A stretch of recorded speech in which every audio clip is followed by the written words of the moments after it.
అయిపోయింది పో అని జీవో ఇచ్చినామన్నారు. ఇక ఆఖరికి ఏం చేశారు మరి?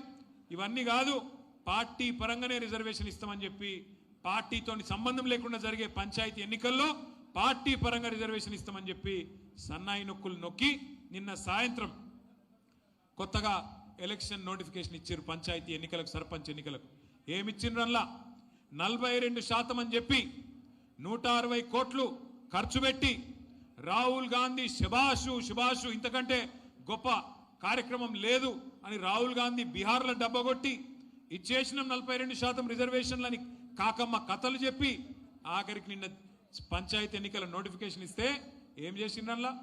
ఇదివరకు కేసీఆర్ ప్రభుత్వంలో ఇచ్చిన 24% రిజర్వేషన్లను తగ్గించి 17% చేసిండ్రు. ఇవాళ ఇక్కడ 42 చెప్పింది, ఇచ్చిందేమో 17%. ఇంతకంటే అన్యాయం బలహీన వర్గాలకు నాకు తెలిసి భారతదేశంలో ఎన్నడూ ఏ ప్రభుత్వం కూడా చేయలేదు. అంటే అప్పుడే తెలంగాణలో సామెత ఉంటుంది, వెనకటికి ఎవడో కొండంత రాగం తీసి ఆఖరికి గాడిది పాట వాడిండట. ఒక గట్లున్నది రేవంత్ రెడ్డి కథ. 42% రిజర్వేషన్ అని చెప్పి కేసీఆర్ అన్యాయం చేసిండని చెప్పి తప్పుడు మాటలు చెప్పి అబద్ధాలు చెప్పి అష్టవంకర మాటలు మాట్లాడి ఆఖరికి నిన్న నువ్వు తీసుకొచ్చిన పంచాయతీ ఎన్నికల నోటిఫికేషన్లో 17% మాత్రమే బీసీలను పరిమితం చేసిన ద్రోహి రేవంత్ రెడ్డి అనే మాట నేను మీకు గుర్తు చేస్తా ఉన్నా. ఒక్కసారి ఆలోచించండి. తెలంగాణలోని బలహీన వర్గాల మేధావులు, బలహీన వర్గాల సోదరులు సోదరిమణులు 42% అని మాట ఇచ్చి ప్రభుత్వ కాంట్రాక్టులలో ఇస్తా, విద్యలో ఇస్తా, ఉద్యోగాలలో ఇస్తా, అట్లాగే రాజకీయంగా వాటా ఇస్తా, 1,00,000 కోట్ల బడ్జెట్ పెడతా, సంవత్సరానికి 20,000 కోట్లు మీకు బడ్జెట్లనే పెడతా అని నమ్మించి తడి గుడ్డతోని గొంతు కోసిన రేవంత్ రెడ్డి ప్రభుత్వాన్ని ఏం చెయ్యాలో మీరే నిర్ణయించాలని చెప్పి కూడా నేను తెలంగాణలోని బలహీన వర్గాల మా బిడ్డలకు, మా అన్నదమ్ములకు నేను కోరుతా ఉన్నా. అట్లాగే ఇంకొక మాట కూడా నేను విజ్ఞప్తి చేస్తా ఉన్నా. పార్టీ పరంగానే జరగదు సర్పంచ్ ఎలక్షన్. ఇలా బీ ఫారం ఇచ్చేది లేదు, కారు గుర్తుండదు, ఏ గుర్తుండదు. మరి అసొంటి ఎలక్షన్లనట సర్పంచ్ ఎన్నికల్లో ఇవాళ కొన్ని మండలాల్లో బీసీలకు రిజర్వేషన్ లేకుండా చేసిన దుర్మార్గులు ఇప్పుడే పల్లారాజేశ్వరరెడ్డి గారు చెప్తున్నారు. ఏ మండలం అది నువ్వు చెప్పింది? నర్మెట్ట మండలం జనగామ 17 సర్పంచ్ 17 గ్రామ పంచాయతీలుంటే ఒక్కటి బీసీ రిజర్వేషన్. ఇంకా కొన్ని మండలాలు నా దగ్గర నా కాన్స్టిట్యున్సీలో వీర్నపల్లి అనే మండలం ఉంటుంది. మొత్తంగా ఒక్కటంటే ఒక్కటి కూడా ఇవ్వలేదు. మొత్తం మండలంలో ఒక్కటి రిజర్వేషన్ లేదు. మొత్తం తెలంగాణలో చాలా మండలాల్లో బీసీ రిజర్వేషన్ లేకుండా చేసి ఇవాళ మొత్తం 32 జిల్లాలు ఉండే తెలంగాణలో 24% గతంలో ఉంటే ఈరోజు దాన్ని 17% తగ్గించి బీసీల సంఖ్య తగ్గించి సర్వే చేసి ఇవాళ రిజర్వేషన్లు తగ్గించి సిగ్గు లేకుండా రేవంత్ రెడ్డి మాట్లాడుతున్నాడు. నేను చీరిచ్చినా చీర కట్టుకోండి కాంగ్రెస్ కోటైనరట. అంటే నువ్వు 1,00,000 మందిని కోటీశ్వరులు చేస్తా అన్నది మర్చిపోవాలి. నెలకు ఇస్తానన్న 2,500 మర్చిపోవాలి. నువ్వు చేసిన మోసాలు మర్చిపోవాలి. నీ 6 గ్యారంటీలు మర్చిపోవాలి. నువ్వు ఇచ్చిన చీర కట్టుకొని నీకు ఓటేయాలని చెప్పి సిగ్గు లేకుండా ముఖ్యమంత్రి మాట్లాడుతుంటే మరి మళ్ళొక్కసారి తడిగుడ్డతోని గొంతు కోసిన కాంగ్రెస్ కు బుద్ధి చెబుదామా లేదా? బలహీన వర్గాల ఆడబిడ్డలు అన్నదమ్ముళ్ళు ఆలోచించాలని చెప్పి నేను కోరుతా ఉన్నా. ఇంకొక మాట కూడా నేను కోరుతా ఉన్నా. సరే కొట్లాడుతున్నాం, ప్రభుత్వం మీద అడుగడుగున నిలదీస్తున్నాం, ప్రభుత్వానికి ముచ్చెమటలు పట్టిస్తున్నాం.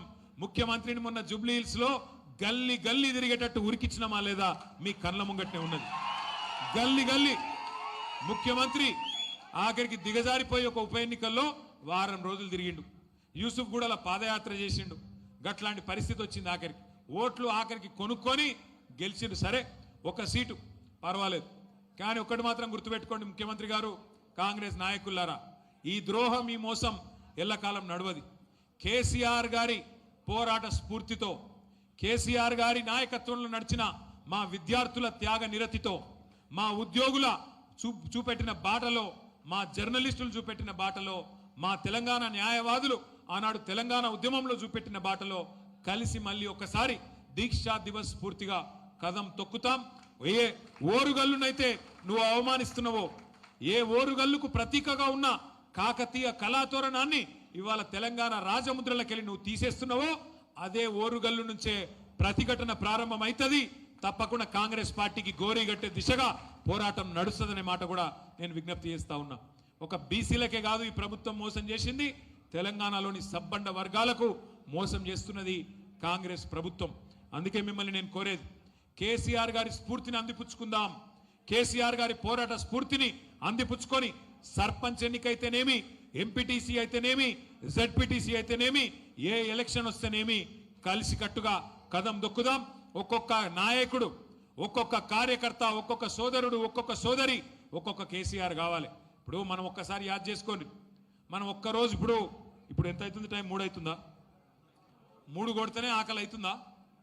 అన్నం తినకపోతే మరి కేసీఆర్ గారు 11 రోజులు అన్నం తినకుండా, మంచీలు తాగకుండా, మన కోసం, తెలంగాణ కోసం ఒక్క పూటకే మనకు ఆగమైతే 11 రోజులు ఇలా అన్నాహారాలు మానేసి మన కోసం సావు నోట్లో తలబెట్టిన నాయకుడు కేసీఆర్. అట్లాంటి నాయకుడి నాయకత్వంలో పనిచేస్తున్న మనం అదృష్టవంతులం. అట్లాంటి నాయకుడి నాయకత్వంలో తెలంగాణ సాధించిన మన పార్టీ మనకెన్నటికైనా గర్వకారణం. సరే, అధికారం ఉండొచ్చు, లేకపోవచ్చు. ఇలా జై తెలంగాణ అనని జీవితంలో అన్ననోడు ముఖ్యమంత్రి కావచ్చు. కానీ ఎన్నటికైనా చరిత్రలో మళ్ళీ ఏ పార్టీ అయితే పోరాటాన్ని చేసిందో, ఏ గులాబీ జెండానైతే తెలంగాణ సాధించిందో ఆ జెండాకుండే స్థానం, ప్రత్యేకమైన స్థానం ఎన్నటికీ ఎవడు కూడా తీసివేయలేడు. అందుకే కేసీఆర్ గారి స్ఫూర్తిగా నేను మిమ్మల్ని అందరినీ కోరేది ఒకటే, ఒక్కొక్కరు ఒక్కొక్క కేసీఆర్ కావాలి. తెలంగాణలోని కార్యక్షేత్రంలో సర్పంచ్ ఎలక్షన్ అయితేనేమి, ఎంపీటీసీ, జెడ్పీటీసీ, ఏ ఎలక్షన్ అయినా తప్పకుండా కేసీఆర్ గారు ఇచ్చిన స్ఫూర్తితో ముందుకు పోదాం, బ్రహ్మాండంగా ముందుకు నడుద్దాం. ఇంకొక 2 ఏళ్లు పోరాటాలు తప్పవు, ఇంకొక 2 ఏళ్లు కేసులు తప్పవు, ఇంకొక 2 ఏళ్లు ఈ దుర్మార్గ పాలనను ఎదుర్కొనే విషయంలో తప్పకుండా పోరాటాలు తప్పవు. ఇవాళ రేవంత్ రెడ్డి ఆయన అత్త సొమ్మో, ఆయన అయ్య సొమ్మో అన్నట్టు 5 లక్షల కోట్ల భూములు హైదరాబాద్లో అమ్ముకొని వాళ్ళ సొంత పార్టీ వాళ్లకు, వాళ్ళ అన్నదమ్ములకు ఇలా అమ్ముకునే ప్రయత్నం చేస్తా ఉన్నాడు. ఒక అవినీతి అనకొండ లెక్క అనుముల రేవంత్ రెడ్డి ఇలా రాష్ట్రానికి పట్టిన ఒక విషపురుగులాగా తయారయ్యిండు. మరి అట్లాంటి దుర్మార్గుణ్ణి ఎదుర్కోవాలి అంటే గ్రామ గ్రామాన చైతన్యం వెళ్ళి విరవాలి. దీక్షా దివస్ స్ఫూర్తితో మనందరం కదం దొక్కాలి.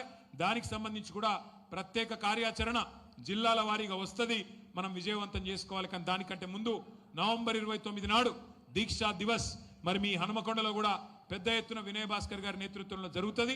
అందరూ కూడా పాల్గొనండి. పెద్ద ఎత్తున ఆ రోజు సన్మానం చేయండి. ఆ రోజు అదేవిధంగా 11 రోజుల పాటు మీ దగ్గర కార్యక్రమాలు చేస్తారు. ఉద్యమంలో మనతో కలిసి నడిచిన వాళ్ళు, న్యాయవాదులు కావచ్చు, విద్యార్థులు కావచ్చు, జర్నలిస్టులు కావచ్చు, కవులు, కళాకారులు, ఇంకా ఇతరులు, కుల సంఘాలు అందరినీ కలుపుకొని ముందుకు నడవండి. కేవలం ఉద్యమానికి సంబంధించిన జ్ఞాపకాలను మాత్రమే నెమరు వేసుకోవడానికి, ఏ రకంగా రాష్ట్రాన్ని సాధించినమో గుర్తు తెచ్చుకోవడానికి పనికొచ్చే ఈ ఉత్కృష్టమైన సందర్భాన్ని అద్భుతంగా వాడుకోవాలని చెప్పి మనస్ఫూర్తిగా కోరుతూ, ఇప్పటికే ఆలస్యమైంది, దయచేసి ఇవ్వలేమనుకోవద్దని చెప్పి కూడా కోరుతూ, జై తెలంగాణ.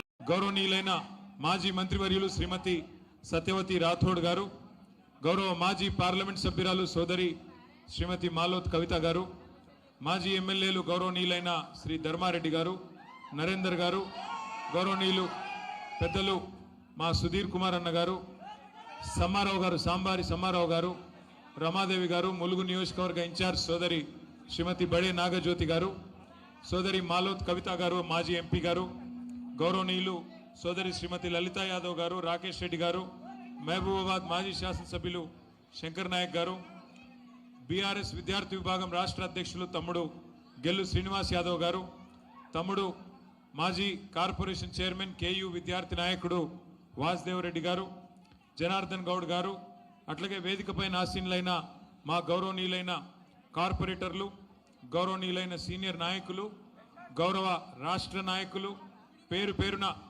అందరికీ, నేను ఎవరి పేరున మర్చిపోతే ముందే దయచేసి మన్నించాలని కోరుతూ, జర్ర పేరు పేరున అందరికీ తమ్ముడు జర వదిలిపెట్టకూరు ప్లీజ్. అట్లాగే పొద్దున 11:30 అనుకున్నాం కార్యక్రమం, కానీ చాలా ఓపికగా ఉన్న మా పత్రికా మిత్రులకు, అట్లాగే ఈరోజు పెళ్ళిళ్ళు ఉన్నా కూడా ఆ పెళ్ళిళ్ళు కూడా పక్కకు పెట్టున్న మా ఆడబిడ్డలకు, మా అన్నదమ్ముళ్లకు పేరు పేరున అందరికీ హృదయపూర్వకంగా నమస్కారం.